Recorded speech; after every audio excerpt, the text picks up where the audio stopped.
Halo teman-teman semua, selamat datang di Beracun. Bersama aku, Elbilur, kita akan menjelajahi dunia yang penuh dengan mitologi, cerita rakyat, dan fantasi yang memukau. Di sini, kita nggak cuma mendengar cerita, tapi juga masuk ke dalam dunia penuh misteri, keajaiban, dan petualangan tanpa batas. Jadi, duduk santai, siapkan imajinasimu, dan ayo kita mulai perjalanan seru ini. Siap untuk terhipnotis oleh cerita seru dan luar biasa? Yuk, bersama aku, kita buka pintu ke dunia penuh misteri ini. Let's go, Racuners!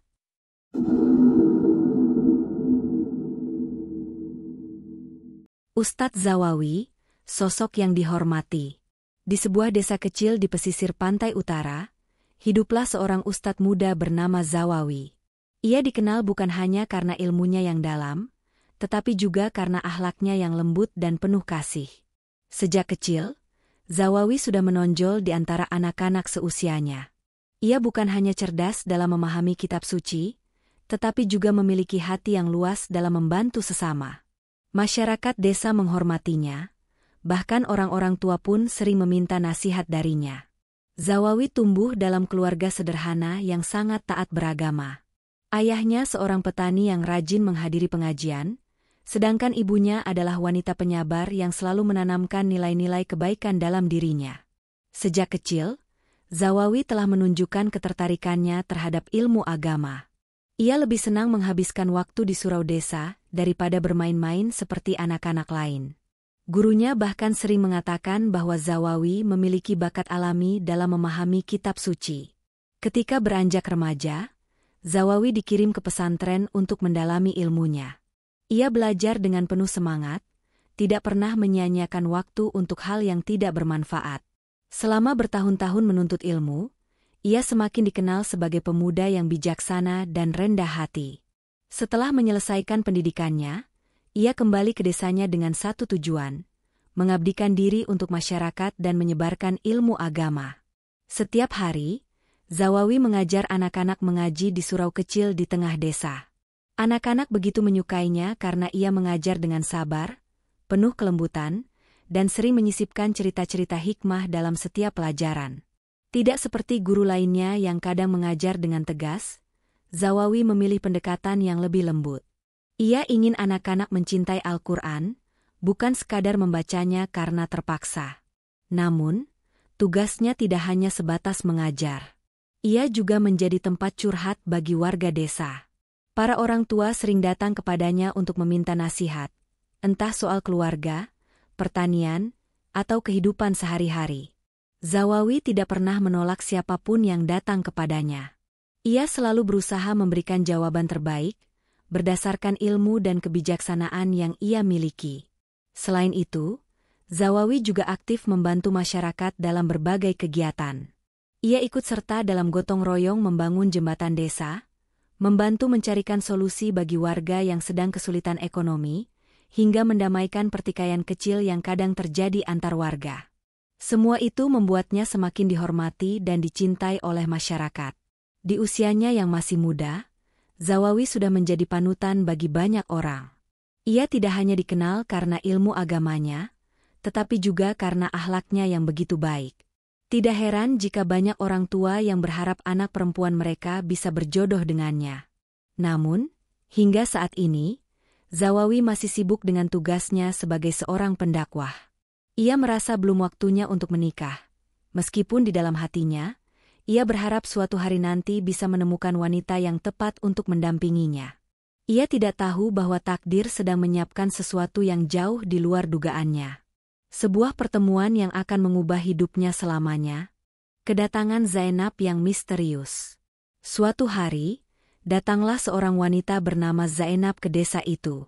Kedatangannya begitu tiba-tiba, namun tak ada yang mempertanyakannya. Warga desa hanya tahu bahwa ia seorang perempuan yang baik dan sopan. Ia begitu cantik, anggun, dan berakhlak mulia. Wajahnya teduh, seolah-olah memancarkan ketenangan bagi siapa saja yang memandangnya. Setiap tutur katanya lembut, setiap geraknya penuh dengan keanggunan. Ia cepat berbaur dengan warga desa, mengikuti pengajian, dan membantu ibu-ibu dalam berbagai kegiatan desa. Zainab tidak banyak bicara tentang masa lalunya. Ia hanya mengatakan bahwa ia berasal dari desa seberang, ingin menetap dan mencari kehidupan yang lebih baik. Namun, tak seorang pun pernah melihatnya sebelumnya. Tidak ada yang tahu pasti dari mana ia berasal. Namun, karena sikapnya yang begitu baik, tak ada yang merasa curiga. Warga desa menyambutnya dengan tangan terbuka. Selain keanggunannya, Zainab juga memiliki kecerdasan yang luar biasa dalam ilmu agama. Ia sering berbagi pemikiran yang mendalam saat mengikuti pengajian. Bahkan, beberapa kali ia bertanya kepada Zawawi tentang hal-hal yang begitu spesifik dalam tafsir Al-Quran, seolah-olah ia telah mendalami kitab-kitab yang jarang disentuh orang biasa. Tak butuh waktu lama, seluruh desa terpesona olehnya. Para ibu-ibu mulai menyukai keberadaannya, sementara para pemuda tak bisa menutupi kekaguman mereka. Namun, yang paling terpikat adalah Ustadz Zawawi. Awalnya, ia hanya mengagumi sifat dan akhlak Zainab. Tapi lama-kelamaan, rasa itu berubah menjadi sesuatu yang lebih dalam. Zawawi mulai menyadari bahwa hatinya bergetar setiap kali melihat Zainab. Setiap kali mendengar suaranya yang lembut, ia merasakan ketenangan yang sulit dijelaskan. Bahkan dalam doa-doanya, wajah Zainab mulai sering terlintas. Namun, ia tetap menahan diri. Ia tak ingin terburu-buru. Ia sadar bahwa perasaan ini harus dikendalikan dengan baik. Namun, warga desa memiliki pandangan lain. Mereka melihat keserasian antara Zawawi dan Zainab. Beberapa sesepuh desa mulai membujuk Zawawi untuk memikirkan pernikahan. Mereka yakin bahwa Zainab adalah pasangan yang tepat baginya. Wanita itu tidak hanya cantik dan anggun, tetapi juga memiliki pemahaman agama yang baik. Apalagi yang kurang? Di sisi lain, Zainab pun tampaknya memiliki ketertarikan pada Zawawi. Setiap kali mereka berbicara, matanya berbinar penuh ketulusan. Ia sering tersenyum malu ketika nama Zawawi disebut. Sikapnya yang anggun dan lembut membuat siapapun yang melihatnya merasa bahwa ia memang diciptakan untuk menjadi istri seorang alim seperti Zawawi. Namun, di balik semua keindahan ini, ada sesuatu yang tersembunyi. Sesuatu yang tidak diketahui siapapun. Sebuah rahasia yang kelak akan mengguncang kehidupan Zawawi. Pernikahan yang membahagiakan. Setelah banyak pertimbangan dan istiharah, akhirnya Zawawi memutuskan untuk melamar Zainab. Keputusan ini disambut dengan sukacita oleh seluruh warga desa. Mereka percaya bahwa Zainab adalah wanita yang tepat untuk mendampingi seorang alim seperti Zawawi. Keanggunannya, kecerdasannya dalam ilmu agama, serta akhlaknya yang lembut telah membuatnya menjadi calon istri yang ideal. Pernikahan pun dipersiapkan dengan penuh kebahagiaan. Seluruh warga desa berpartisipasi dalam menyelenggarakan acara ini. Ibu-ibu menyiapkan hidangan terbaik, para pemuda membantu mendekorasi surau tempat akad nikah akan dilangsungkan, dan para tetua desa turut memberikan restu serta doa. Meskipun sederhana, pernikahan ini terasa begitu sakral dan penuh berkah. Ketika hari pernikahan tiba, Zainab tampil begitu mempesona dalam balutan busana putih yang sederhana namun anggun. Tatapan matanya teduh, penuh kelembutan, dan senyumannya membawa ketenangan bagi siapapun yang melihatnya. Sementara itu, Zawawi tampak tenang dan khusyuk. Meskipun dalam hatinya ada sedikit debar yang sulit dijelaskan. Ia merasa bahagia, tetapi entah mengapa ada perasaan ganjil yang mengusik hatinya. Prosesi akad nikah berjalan dengan lancar. Dengan satu tarikan napas, Zawawi mengucapkan ijab kabul dengan suara mantap. Para saksi mengangguk setuju, tanda bahwa pernikahan ini telah sah menurut agama dan adat. Sorak-sorai kebahagiaan pun menggema di seluruh desa. Zainab kini resmi menjadi istri Ustadz Zawawi. Malam pertama pernikahan mereka dipenuhi dengan suasana haru dan kebahagiaan. Zainab menunjukkan sikap yang begitu lembut dan penuh kasih, membuat Zawawi merasa semakin yakin bahwa ia telah memilih wanita yang tepat. Namun, di balik semua kebahagiaan itu, ada sesuatu yang mulai terasa berbeda. Ada sesuatu yang samar, seperti bayangan gelap yang perlahan merayap di sudut kehidupan mereka. Keanehan-keanehan kecil mulai terjadi setelah pernikahan mereka. Awalnya, Zawawi tidak terlalu memperhatikannya. Namun, seiring waktu, ia mulai merasakan sesuatu yang tidak biasa. Setiap malam, Zainab selalu bangun di tengah malam dan keluar rumah. Ketika ditanya, ia hanya tersenyum dan berkata bahwa ia sedang menikmati udara malam. Zawawi mencoba memahami, tetapi ada sesuatu dalam cara Zainab berbicara yang membuatnya merasa ada sesuatu yang disembunyikan. Tak hanya itu, beberapa warga desa mulai memperhatikan hal-hal aneh. Beberapa dari mereka mengaku pernah melihat bayangan bergerak di sekitar rumah Zawawi saat malam hari. Ada pula yang mengatakan bahwa mereka mendengar suara bisikan lembut yang berasal dari arah rumah itu, padahal tidak ada siapa-siapa di luar. Semakin lama, Zawawi mulai merasa ada sesuatu yang berbeda dari Zainab. Tatapannya, meskipun lembut dan menenangkan, terkadang terlihat seperti menyimpan sesuatu yang tidak bisa dijelaskan. Terkadang, ketika ia menatap dalam-dalam ke mata istrinya, ia merasa seperti melihat sesuatu yang jauh lebih dalam, lebih tua, dan lebih gelap dari yang seharusnya. Namun, Zawawi adalah pria yang selalu berpikir positif. Ia tidak ingin berburuk sangka kepada istrinya, apalagi setelah semua kebaikan yang Zainab tunjukkan. Ia mencoba mengabaikan perasaan ganjil itu, meyakinkan dirinya bahwa ini hanyalah perasaan hayalannya saja. Namun, ia tidak menyadari bahwa ini hanyalah permulaan dari sesuatu yang jauh lebih besar. Hingga suatu malam, kejadian yang tak terduga terjadi. Saat Zawawi terbangun karena mimpi yang aneh, ia melihat sesuatu yang membuat darahnya berdesir. Zainab tidak ada di sampingnya. Pintu kamar terbuka, dan dari luar terdengar suara bisikan yang asing, seakan-akan berasal dari sesuatu yang bukan manusia. Rahasia yang terungkap. Malam itu, Zawawi merasakan hawa dingin yang tak biasa. Mimpi yang barusan ia alami masih terbayang jelas di benaknya.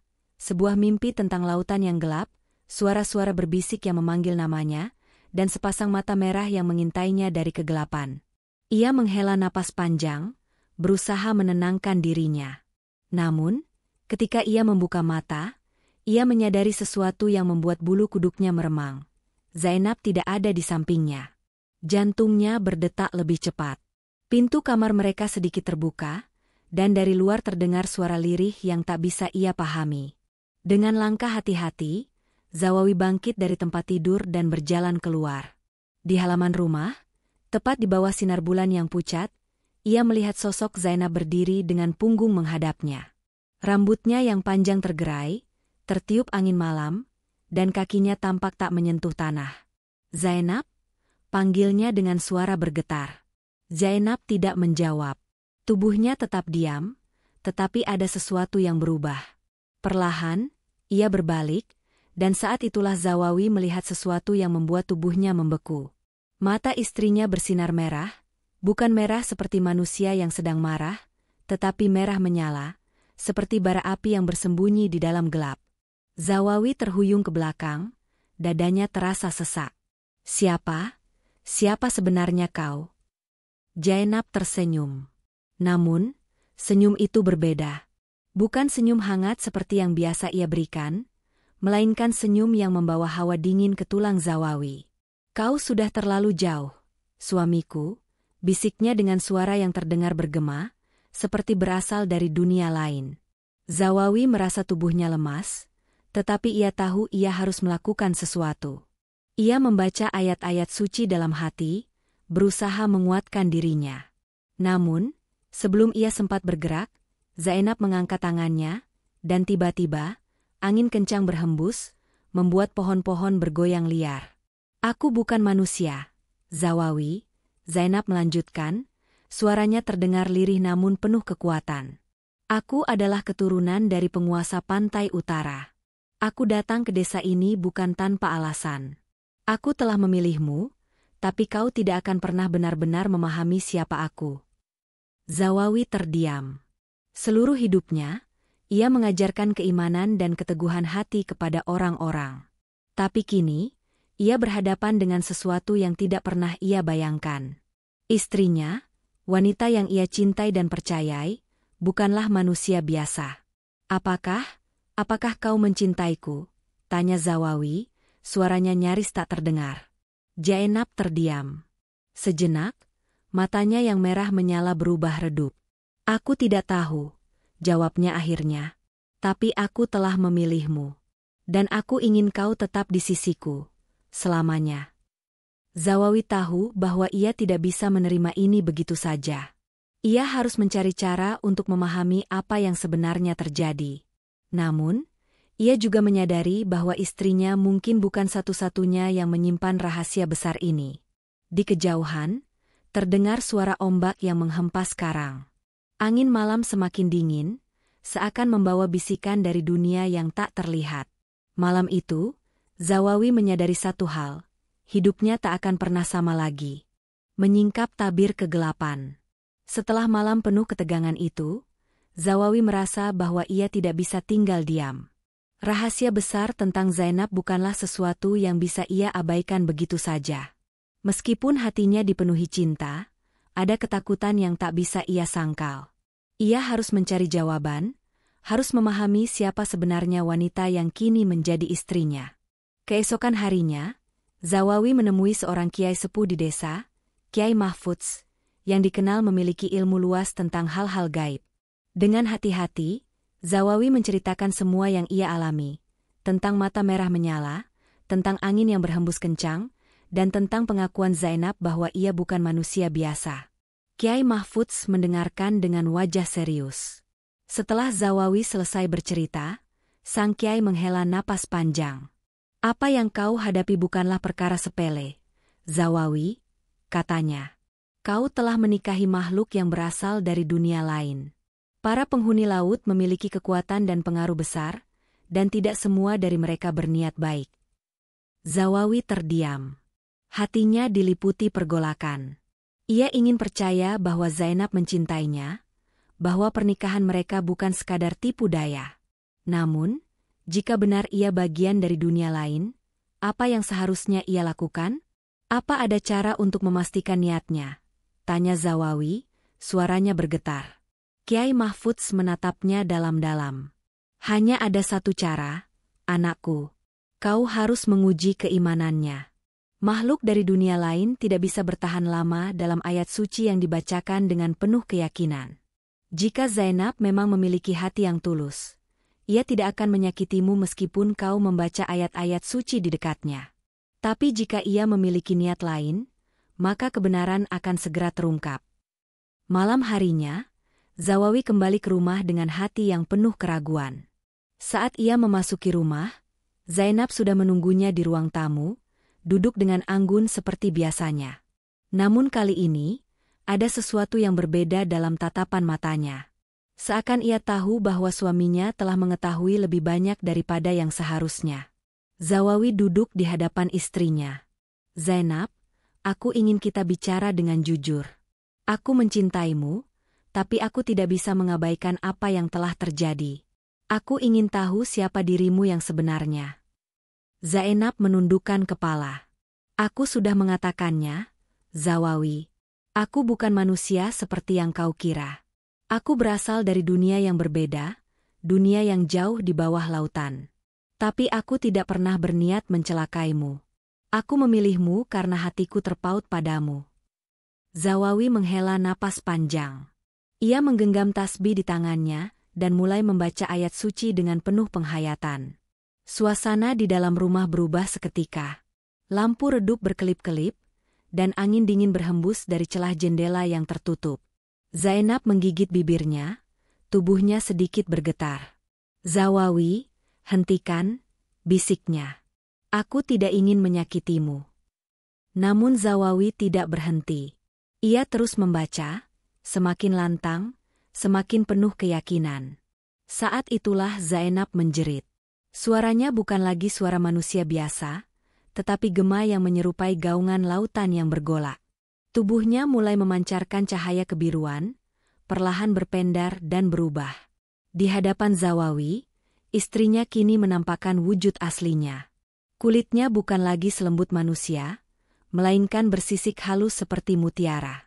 Rambutnya yang panjang tampak melambai-lambai seolah berada dalam air, dan di balik matanya yang indah, ada kedalaman tak berujung yang mengisyaratkan kekuatan yang tak manusiawi. Zawawi terpaku. Ia tidak tahu apakah harus takut atau tetap mencintai makhluk di hadapannya ini. Zainab menatapnya dengan kesedihan yang mendalam. Aku tahu ini akan terjadi. Kau sudah terlalu dalam keyakinanmu untuk bisa menerima keberadaanku. Aku mencintaimu, Zawawi, tetapi aku juga tidak bisa mengubah siapa diriku. Air mata menetes dari mata Zainab, dan sesuatu yang aneh terjadi. Tetesan itu tidak jatuh ke tanah, melainkan menguap menjadi embun yang berkilauan sebelum menghilang. Zawawi merasa dadanya sesak. Ia ingin percaya bahwa cinta bisa mengatasi segalanya, tetapi kenyataan yang ada di hadapannya terlalu berat untuk diabaikan. Apa yang harus kita lakukan sekarang? Bisik Zawawi, nyaris putus asa. Zainab menatapnya sekali lagi, sebelum akhirnya berkata, "Aku akan pergi. Tapi aku tidak akan pernah melupakanmu. Dan suatu hari nanti, jika takdir mengizinkan, kita akan bertemu lagi." Seketika itu juga, angin kencang berhembus. Zainab perlahan menghilang, seakan larut dalam udara malam, meninggalkan Zawawi sendirian dengan hatinya yang hancur. Malam itu, Zawawi belajar bahwa cinta bisa melintasi batas dunia, tetapi tidak selalu bisa melawan takdir. Terima kasih sudah berani menjelajahi cerita ini bersama Beracun. Ingat, setiap mitos, legenda, dan fantasi bukan hanya dongeng biasa. Mereka punya jejak yang mungkin masih berbisik di sekitarmu. Jangan lupa like, komen, dan subscribe untuk terus mengikuti kisah-kisah lain yang akan membawamu semakin jauh ke dalam dunia yang tak pernah kamu duga. Aku Elbilur, akan selalu menunggu kalian kembali. Karena di dunia ini, hanya mereka yang berani menembus batas kenyataan yang akan menemukan kebenaran. Sampai jumpa. Selalu ingat, bayangan tak pernah benar-benar pergi, mereka hanya menunggu.